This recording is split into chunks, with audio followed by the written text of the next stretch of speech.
Hi everyone, welcome back to the channel. In today's video, I'll show you how to see who read your message in a WhatsApp group. So, let's get started. First of all, open the WhatsApp app on your phone.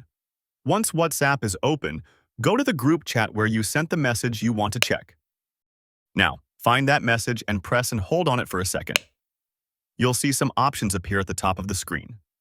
Next, tap on the three dots in the top right corner. From the menu, tap on Info. Here, you'll see two different sections. The Read By section shows the people who have already read your message. And the Delivered To section shows the members who received the message but haven't opened it yet. And that's it. Now you know exactly who has seen your message in a WhatsApp group. If you found this video helpful, don't forget to like, subscribe, and hit the bell icon for more simple and practical tips. Thanks for watching, and I'll see you in the next video.